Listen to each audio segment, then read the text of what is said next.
To conclude this session on the knowledge community, we want to present you some extracts from a panel discussion that we had at the Joint Programming Conference. It was moderated by Ludwig Karg, the head of the ERANET Smart Energy Systems Knowledge Community Management, and he's talking to representatives of the European Commission, to program owners and funding partners of the SET partnership, among them Fredrik Backman from the Swedish Energy Agency, leading expert of the SET Partnership Transition Initiative 6 on the integrated industrial energy systems, and Paolo Partidario, the leading expert of Transition Initiative 5 on integrated regional energy systems.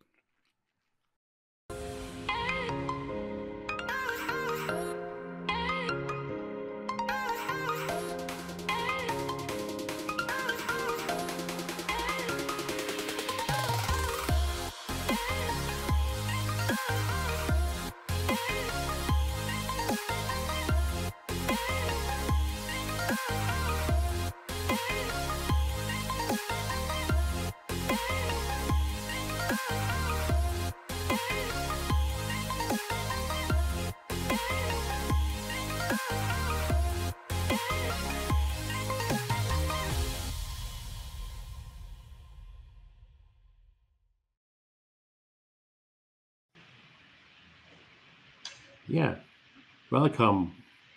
My guests made it to the stage. Welcome to Mihaela Williams. She is with DG RTDI of the European Commission, which is the Research and Innovation Department. So you will shed light on knowledge generation, sharing, what knowledge is needed with respect to the RTD in the Commission. Welcome to Eric Lecomte from DG Energy. Eric, you have been dealing a lot, not only, and we have seen questions in the chat, not only with energy in your life, you also dealt a lot with mobility, I know. So maybe you can also build the bridges to the other domains where we need transition soon. And we also have invited Venizelos Eftimio, I hope Venizelos, I pronounce it correctly, from the Voss University of Cyprus. You will learn later why we invited Venizelos. But the first say should be with the two representatives from the European Commission. And I would say ladies first, Mihaela. We have heard a lot about knowledge, the knowledge needs, and I didn't dare to ask Pia who should be in the driver's chair, but most probably she would have said someone from policy. But what do you feel? Why is knowledge from RDI needed for policy making? Can you use the knowledge that people create in their projects, whether it be in Horizon, JPP, SES, or other ERANETs? Good morning. First of all, I would like to thank the organizers, JPP, Smart Energy Systems, for inviting me to this conference. Happy to be also with other colleagues around the virtual table. Thank you, Ludwig, for the question. So, why is knowledge from RD&I needed for policy making?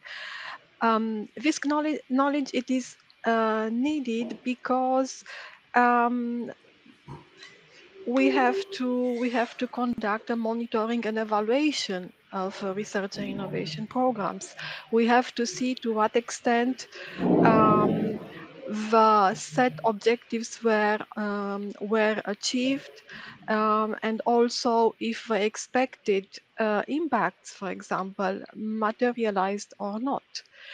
This knowledge is also necessary in order to build on previous actions when we draft subsequent work programs, for example.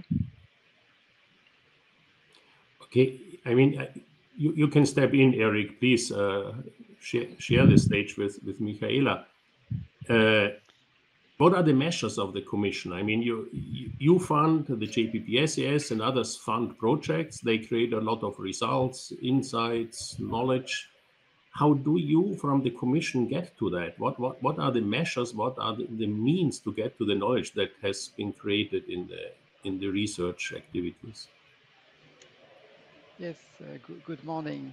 And I will complement a bit to what Michaela already said. So input also for our energy policies, because research innovations will show us what will be possible.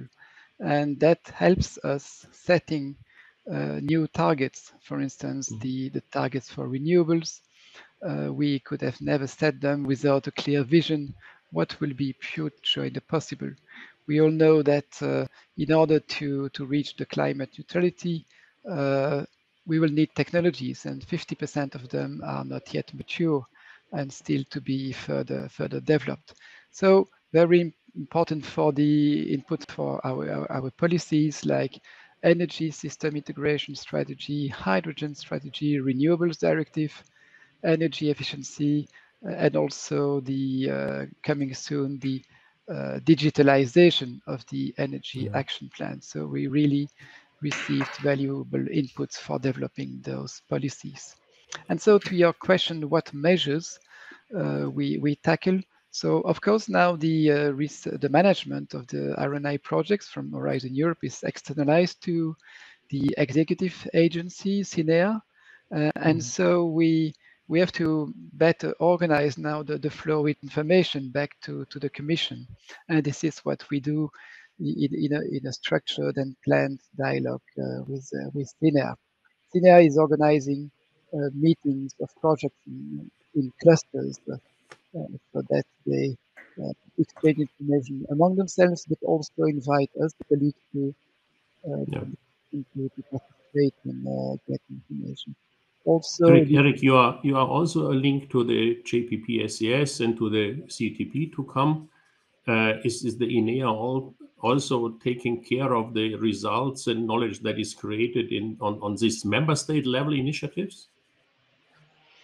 So the bridge initiative that collects the results from Horizon Europe research in the field of smart grid technologies, of course, is open to the the results of the projects of the aeronets. The aeronets are part of the Horizon Europe as well.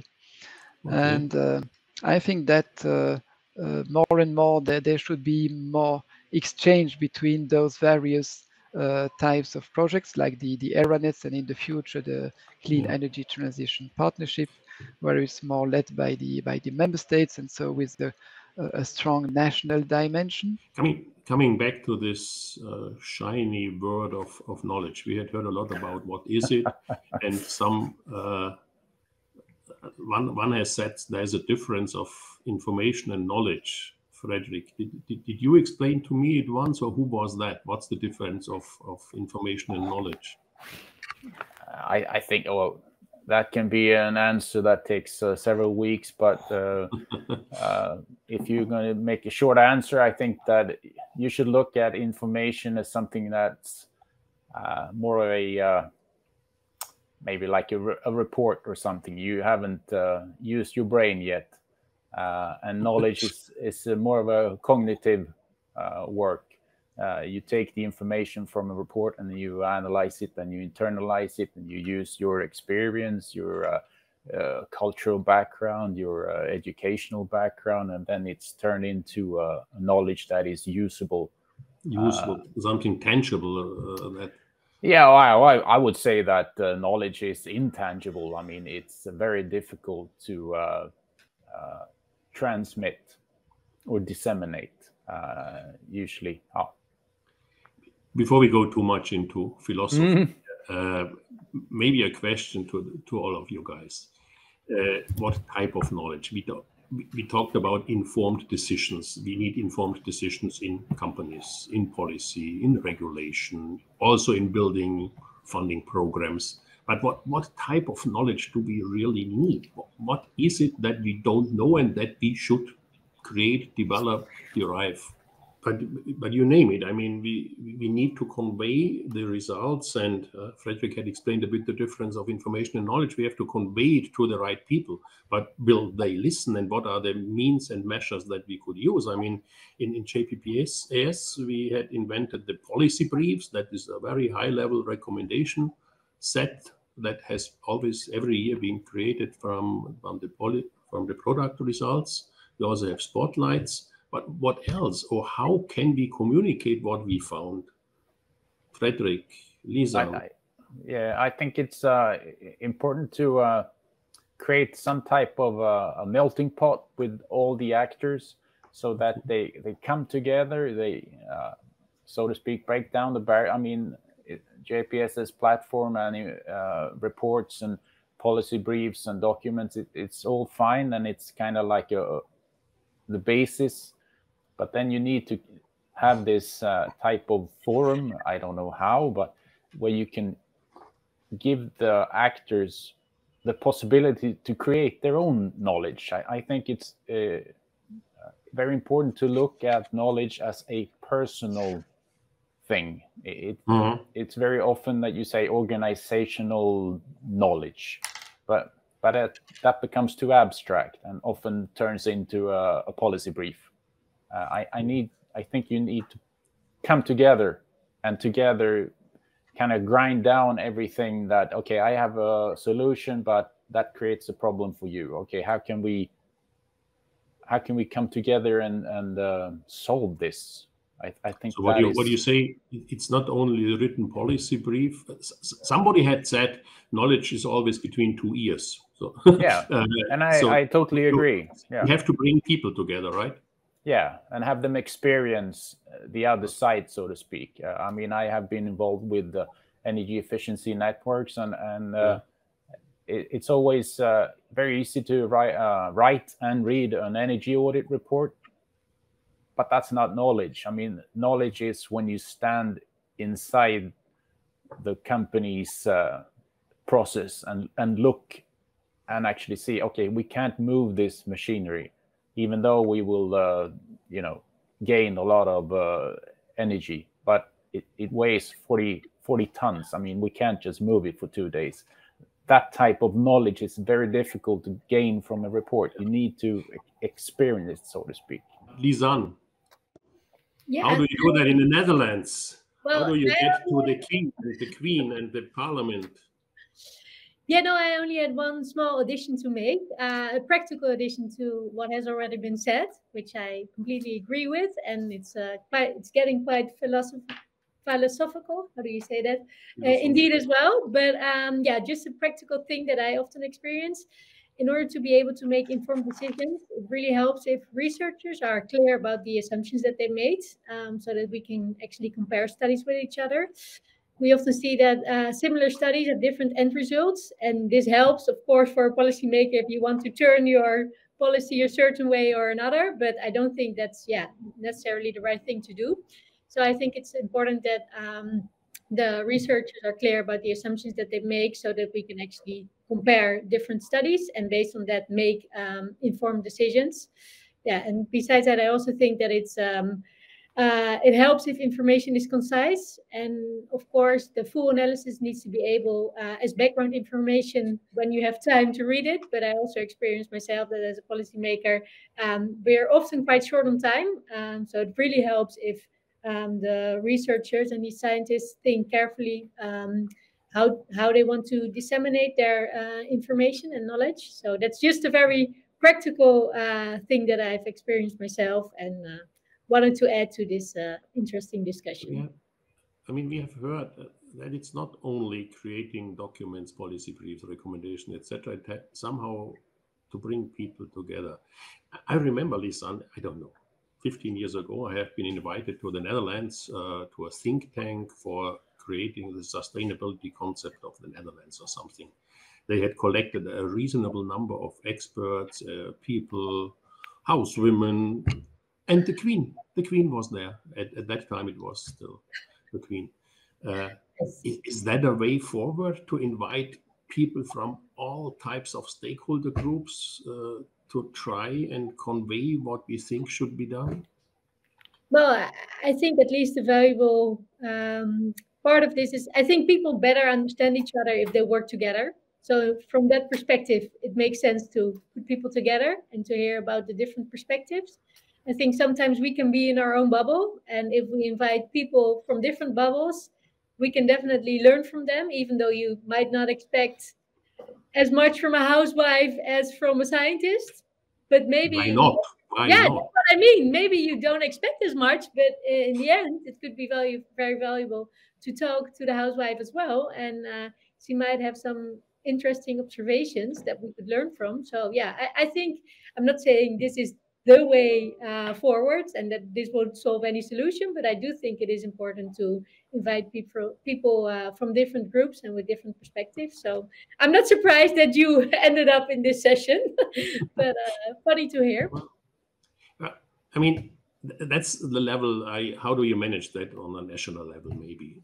But Paolo, I mean, you have been involved a lot in European activities as well. I mean, what we do with the JPP, we try to connect to the EC level. Mihaela talked about the bridge, the ETIP, the Z-plan discussions, and so on. Could we somehow contribute with RDI activities or RDI platform managements to overcome barriers between different governance levels in Europe? Is that possible? So RDI as a means to the end of better cooperation in Europe, is that needed? Is it feasible? I think it's feasible. But it's not straightforward, you know. It's very much about the barriers you're facing in the process and the mechanisms you have to use by then.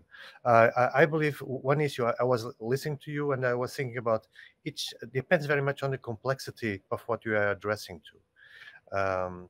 Because not just from the knowledge silos that you have when you're addressing specific issues that are having different interfaces, but also from the policy area.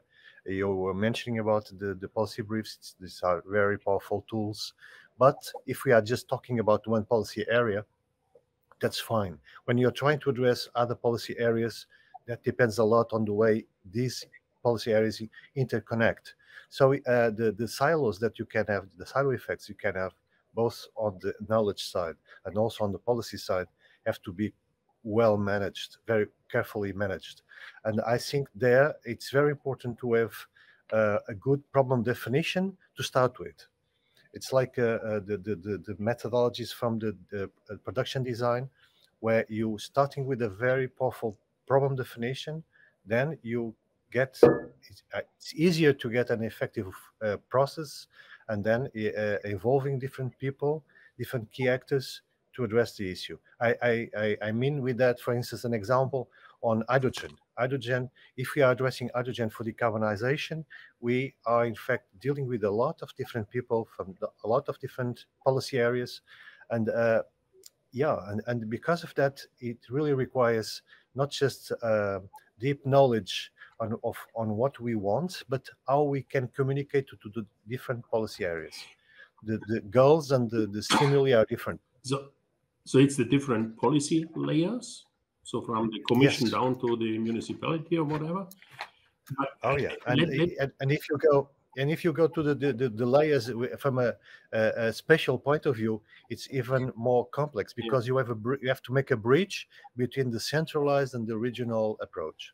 I mean, I understand that most of you represent funding programs that do technology research mainly, but on the other hand side, I hear that it's not only the technology that we need.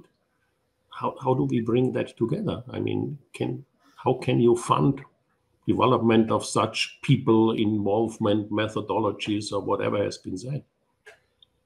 You need a really, really good support structure, and you have to take it serious. You know, in former days, it was like putting just money into technology research. And as I said before, so we created a buffer of technologies and innovations that never went to the market. And it's I compare it sometimes a little bit to the to a company where the sales and marketing department is as important as the product development department. So you're able to sell a very bad product if you have an high ambitious sales and marketing department, but it doesn't work the other way around. And it's a profession, because when I was working in research, and this was my experience about 10 years ago, it was like three engineers and a regional planner who is going to do the communication work package, the one who is not the researcher, the engineer. But you have to take it serious. It's a profession, you know, and you lose power on the street if you not know who your target group is. And what we find out with all our support structures next to the funding programs is sometimes it's not worth just to put in money for workshops and for dissemination activities and so on. Sometimes the higher impact is if you find collaborators, I mean multipliers. Find partnership, someone who also transmit your messages, because this is really worth, you know, and you just need to invest very little of this time.